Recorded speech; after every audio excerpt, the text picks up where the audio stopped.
কি করো তুমি? ড্রাইভিং। আচ্ছা, কে বা কারা তোমারে ইয়ে করছে? ঠিক চিনি। বিএসএফ ছিল? ওই তার কেনার ব্যানার কাছে। আচ্ছা, তো কি কারণে গেছিলা তুমি সোনামুড়া? এখন নানার বাড়ি যাওয়া সময় কয় রাউন্ড করছো গুলি? আমি দেখছি না তো। আচ্ছা,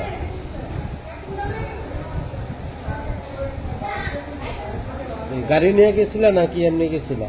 এমন ওই বক্সনগর কোনখানে বাড়ি তোমার? মেলা মেলাগড় কোন জায়গাতে বাড়ি? এই মোটর স্ট্যান্ডের সাথে।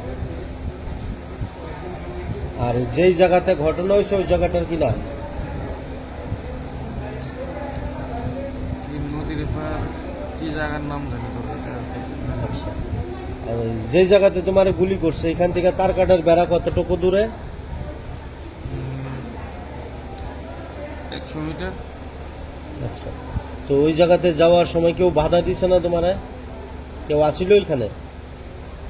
কতজন আসিল তোমার সঙ্গে? আমি চিনি। সিঙ্গেল? কি নাম কইছো তোমার? ইমরান আছে। কি গাড়ি চালাও? প্রাইভেট কার আমার নিজে। মানে কি গাড়ি? ইকো। তারা কইছে যে পেশেন্ট আছে ইমরান হোসেন এ বর্ডারের কাছে একটু হাঁটাচলা করতেছিল। আচ্ছা, ফর সাম রিজন বিএসএফ তারা বোধে কইছে দাঁড়াইতে আইডেন্টিফাই করতে এ বোধে বয়ে দৌড় মারছে। তো পেছন থেকে হঠাৎ করে কিছু একটা এর গায়ে মুখে লাগছে, এইটা ফিল করছে।